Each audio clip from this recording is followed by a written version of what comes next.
যখন তুমি নিজের রক্তের মানুষের দ্বারা কষ্ট পাবে, তখন তুমি একবার নবী ইউসুফ আলাইহিস সালামের কথা মনে করো।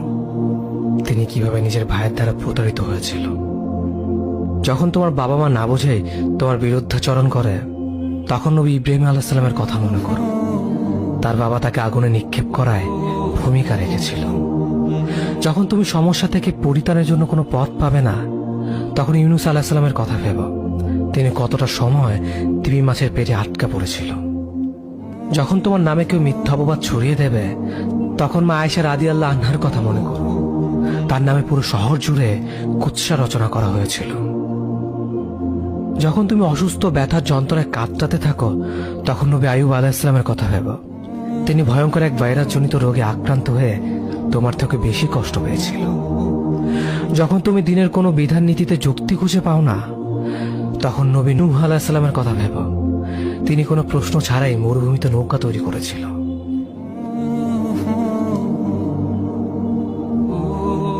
যখন তুমি আত্মীয়স্বজন, পরিবার, বন্ধু বান্ধবের কাছে হাসির পাত্রে পরিণত হও, তখন তুমি শেষ নবী হযরত মুহাম্মদ সাল্লাল্লাহু আলাইহি ওয়াসাল্লামের কথা ভেবো। রাসূল সাল্লাল্লাহু আলাইহি ওয়াসাল্লাম বলেছিলেন, সবচেয়ে বড় পরীক্ষা দিয়ে সবথেকে বড় পুরস্কার আসে। যখন আল্লাহ কাউকে ভালোবাসেন, তখন তাকে পরীক্ষা করেন, এবং যে এই পরীক্ষাগুলো মেনে নেয়, সে আল্লাহর সন্তুষ্টি অর্জন করে। আর যে অভিযোগ করে, সে তার ক্রোধের পাত্র হয়। হে আল্লাহ, তোমার কথা মনে করার, তোমার প্রতি কৃতজ্ঞ হওয়ার এবং তোমার ইবাদত করার তৌফিক আমাদের দান করো। আমিন।